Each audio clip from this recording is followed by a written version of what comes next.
Hey everybody, welcome back to my channel. My name is Robert. I have been AWOL for about a week now, and I want to apologize for that. It's been a really unusual week for me. I've almost done no reading at all. A number of events conspired together to keep me from my normal schedule. As some of you may know, before I retired from teaching, I was a speech and debate coach, and every June is the national championships, and this is the first one for me in a decade where I haven't actually been coaching. And that would normally be a non-event, except that it's being hosted this year by the district here in Fort Lauderdale. So I've been helping with some of the events, trying to get ready for that, and then for the launch of that big meeting starting on Sunday. It's the largest academic competition in the world. Over 5,000 students qualify to the national championships, and then they compete all this week, with the winners being announced Friday night at a massive awards ceremony. That's kind of the speech and debate equivalent of the Oscars, and it's a really wonderful way to wrap up the year. So I was busy with that. It's also been an unreasonably busy sports week. I've been playing a lot of golf. I've played a couple of rounds of golf recently, but last weekend was the US Open. It was the start of the World Cup, if you follow soccer. Even though the United States is not in it, it still only happens every 4 years, and it's still the biggest sporting event in the world. And on top of that, the College World Series for baseball has started, and for the third time in the last 5 years, my alma mater, Texas Tech, has made it to the Final Eight in Omaha, Nebraska. And in fact, they won their opening game the other night against the number one seed, Florida. So they're still in the winner's bracket, and they play again tonight against the University of Arkansas. Go Tech. So all that's been going on, in addition to speech and debate nationals, and I'm also taking a writing seminar right now with the novelist Hannah Tinty. You might be familiar with her recent book, The 12 Lives of Samuel Hawley. So I'm trying to spend a little time on that. That will run for one more week. So it's been a really busy time, and it means that reading and booktube basically got shoved to the bottom of the priority list, which is unusual for me because usually those are the only two things I spend any time on. So I'm going to try to get back on schedule over the next couple of days. Today I'm going to give you the new release recommendations. It is Tuesday, and in the United States that means new release day. Tomorrow I will post my read-along for Henry David Thoreau's Walden that I was planning to do this past Sunday, but as you know, I got behind. And then I'll be on somewhat of a regular schedule from there on in. If those of you are wondering what we are doing this week for the read-along, it is Jane Smiley's 1,000 Acres, and so I should be back on my regular schedule posting that video on Sunday. So there we are, catching up. Okay, so I have 8 books to share with you today, a mixture of fiction and nonfiction. The first one is actually a collection of essays called Rendezvous with Oblivion, and it's by Thomas Frank, and it's out today from Metropolitan.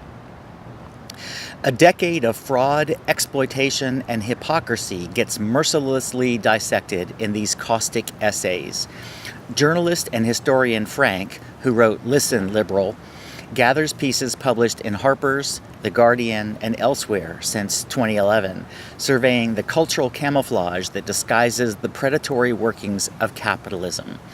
He attacks many juicy targets, including the callous interpersonal psychology of rich people, the faux folksiness of fast food restaurants that pay starvation wages, journalism's plunge, led by conservative media mogul Andrew Breitbart, into fake news and mindless caricature, the defunding of the humanities at universities and academics' defense of those fields as incubators of business acumen, reactions to Steven Spielberg's film Lincoln that lionized its depiction of political corruption as bipartisan compromise to which real-life politicians should aspire, and the George W. Bush Presidential Library's efforts to gloss over war, Hurricane Katrina, and economic collapse with an exhibit on Laura and the Twins and all the fun they had.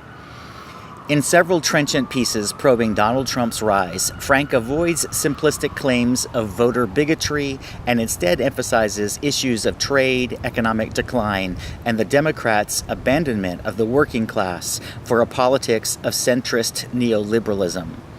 Frank's combination of insightful analysis, moral passion, and keen satirical wit make these essays both entertaining and an important commentary on the times. So that's Rendezvous with Oblivion, a collection of essays by Thomas Frank from Metropolitan. The second title is also nonfiction. It's a memoir, and it's titled Call Me American by Abdi Noor Iftin, and it comes out today from Knopf. War-torn Somalia is the unlikely incubator for an immigrant success story in this wrenching yet hopeful autobiography. Iftin was 5 years old in 1991 when a decades-long civil war engulfed the Somali capital of Mogadishu. His family witnessed massacres by militias, survived death marches, and endured years of starvation. His one escape from grim reality was a movie theater where he learned English watching American action movies, and his enthusiasm for the wealth, freedom, and rough justice depicted in them earned him the nickname Abdi American. That spelled trouble, however, when the rise of Islamic extremism brought harsh religious strictures. He was flogged for going to the beach with a girl, for example, and attacks on anyone associated with America. A chance 2009 encounter with an American reporter got him a gig doing radio dispatches for NPR and more Islamist threats. After his house was bombed, he fled to the enclave for persecuted Somalis in Kenya, and finally, after navigating the labyrinth of U.S. immigration rules, moved to rural Maine, where he now works as a translator. Written in limpid prose, Iftin's extraordinary saga is not just a journey of self-advancement, but a quest to break free from ethnic and sectarian hatreds. So it's a memoir called Call Me American by Abdi Noor Iftin, out today from Knopf. Okay, the third one is a novel, and it's one I'm seeing somewhat mixed reviews so far. It's gotten a lot of buzz, but some of the reviews I've seen online weren't as complimentary as you might expect. And it's Number One Chinese Restaurant by Lillian Lee, and it's out today from Holt. With echoes of Stuart Onan's Last Night at the Lobster, Lee's insightful debut takes readers behind the scenes of a Chinese restaurant, the Beijing Duck House in Rockville, Maryland. Jimmy Han, son of the restaurant's deceased original owner, runs the business but is trying to sell it to transition to a more upscale venue, the Beijing Glory, an Asian fusion restaurant on the Georgetown waterfront. Jimmy and his older brother, Johnny, have had a running argument about the direction of the Duck House. Johnny wants the restaurant to remain since the death of their father.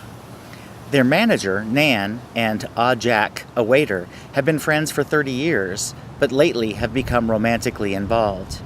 Meanwhile, Nan's troubled 17-year-old son, Pat, a dishwasher, and Johnny's disaffected daughter, Annie, a hostess, have been having not-so-secret sex in the storage closet. And hovering over all of them is Uncle Pang, a mysterious, nine-fingered godfather who might hold the key to their futures. Despite the novel's leisurely plotting, Lee vividly depicts the lives of her characters and gives the narrative a few satisfying turns, resulting in a memorable debut. So that's Number One Chinese Restaurant by Lillian Lee. Okay, the next one is one that I saw a couple of places, including on Steve Donahue's channel, and this is The Great Believers by Rebecca Makkai, and it's out today from Viking. Spanning 30 years and 2 continents, the latest from Makkai, who's the author of Music for Wartime, is a striking emotional journey through the 1980s AIDS crisis and its residual effects on the contemporary lives of survivors. In 1985, Chicago 30-something Yale Tishman, a development director at a fledgling Northwestern University art gallery, works tirelessly to acquire a set of 1920s paintings that would put his workplace on the map.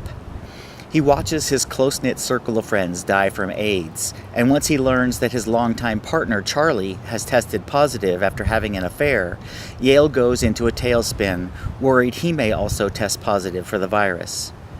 Meanwhile, in 2015, Fiona Marcus, The sister of one of Yale's closest friends and mother hen of the 1980s group, travels to Paris in an attempt to reconnect with her adult daughter, Claire, who vanished into a cult years earlier. Staying with famed photographer Richard Campo, another member of the old Chicago gang, while searching, Fiona revisits her past and is forced to face memories long compartmentalized. As the two narratives intertwine, Makkai creates a powerful, unforgettable meditation, not on death, but rather on the power and gift of life. This novel will undoubtedly touch the hearts and minds of readers. So that's The Great Believers by Rebecca Makkai. Okay, the next one is called The Robots of Gotham, and it's by Todd McAulty, and it's out today from HMH Adams. Debut author McAulty, an expert in machine language learning, extrapolates a scary AI overrun 2083 that's only a few steps removed from today's reality. This massive and impressive novel is set in an America that outlawed the development of artificial intelligence and quickly lost a short and bitter war against robot-led fascist countries. Most of America is now occupied by Venezuelan peacekeeping forces. The story is narrated tastefully and with self-deprecating humor by Barry Simcoe, a 30-something Canadian CEO recently arrived in Chicago to close some international technology deals. Shocked by what he sees, he immediately plunges into 10 days of complicated rescue sorties against a backdrop of urban devastation and corruption. He saves a wounded diplomat robot, allies himself with a Russian biowarfare specialist who's developing an antidote for a virus intended to wipe out the human race, and risks his life to adopt a starving Rottweiler. How cute. For romantic appeal, he variously saves and is saved by Mackenzie Stronach, a gorgeous, machine-hating Chicago realtor, tough Venezuelan Sergeant Noah Vandevelde, and enigmatic masked robot Jacaranda. Though the technology-rich plot loses a bit of its savage verisimilitude as it progresses, McAulty maintains breathless momentum throughout. Readers will hope for more tales of this sinister future and eagerly pick up on hints that Barry and his companions may continue their exploits. So that's The Robots of Gotham by Todd McAulty, out today from HMH Adams, sorry. That one doesn't really ring a bell for me, but I don't typically read in that genre. But if that's something that you're interested in reading, please let me know what you think of it. The next one is nonfiction. It's called Old in Art School, a memoir of starting over by Neil Painter, out today from Counterpoint. A history professor in her 60s takes a break from teaching at Princeton University to go to art school in this witty and perceptive memoir. After enrolling at Rutgers University in the fall of 2007, Painter, who's the author of The History of White People, quickly immerses herself in her drawing and painting classes as she wryly observes her younger classmates upholding art school sartorial drama in bright yellow hair and piercings. She notes that her fellow students, who know far less of the world than she does, are better painters, and she explores how her thinking as a historian hobbles her as an artist. Her 20th century eyes favored craft, narrative, and meaning, while her 21st century classmates and teachers preferred the DIY aesthetic and appropriation from popular culture, for example, cartoons and pornography.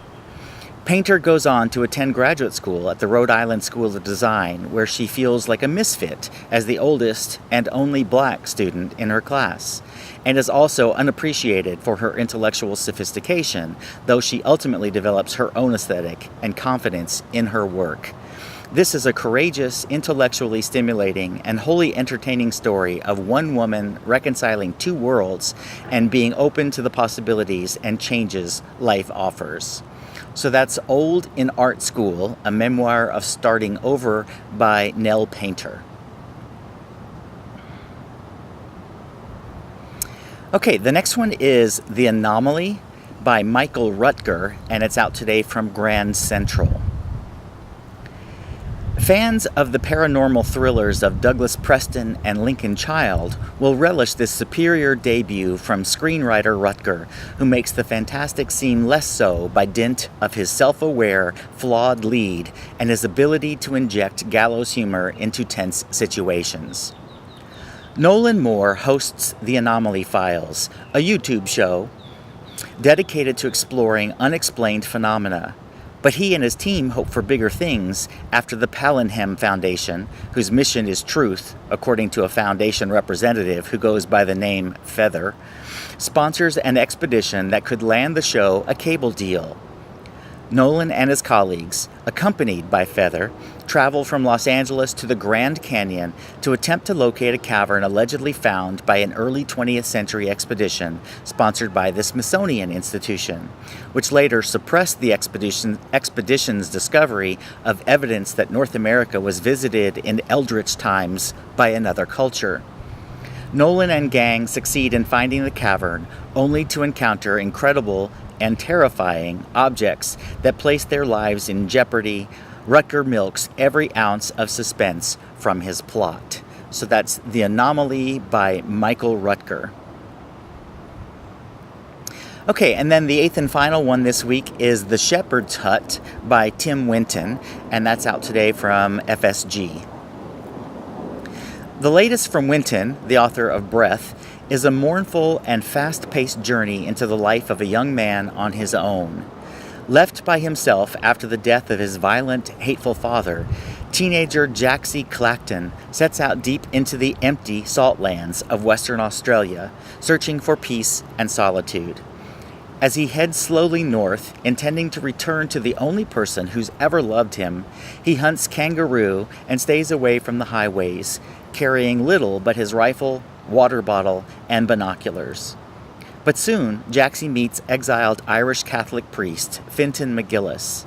He must decide if he can trust McGillis's offer of rest and help, and then whether he will continue on to his original destination. The two fall into a rhythm and possibly a friendship until they discover something dangerous in the desert that threatens their safety. Winton's novel is alive with pain and suffering, but it is also full of moments of grace and small acts of kindness. Gorgeously written and taught with eloquent, edgy suspense, Jaxie's journey is a portrait of young manhood amidst extreme conditions, both inward and outward. So that's The Shepherd's Hut by Tim Winton. So there you have it. Those are the 8 books, the new releases that I noticed this week that might be attractive. The Tim Winton is definitely one that I'm interested in. I read one of his earlier books when it was either shortlisted or perhaps even won, I don't remember, the Booker Prize. For those of you who do follow prizes, the Walter Scott Prize was announced earlier this week, and Benjamin Meyer's The Gallows Poll was the winner. It's the one of the 5 finalists that I read that I suspected probably would win, but I still haven't read Jane Harris's Sugar Money, and I've heard really good things about it. So when I get a chance, I still want to pick that one up. I have a copy of it at home. And before too long, the Booker long list should be out, and we'll get a whole new raft of videos going over that and trying to make predictions and so on. Okay, so I'm going to shut this off since it's a little longer than normal, but it was good to be back with you all. I'll be back again tomorrow with my Walden read-along video, and then hopefully next week we'll calm down a little bit. Hope everybody's having a great week. Let me know if any of these are on your TBR, or if you're in Australia, if you've already read the Tim Winton. I assume it's out there already. So please let me know what you think about whichever titles that you're interested in. I'm always interested for the responses of other people before I go search them out at my bookstore. All right, I'll talk to you again tomorrow. See you soon. Bye.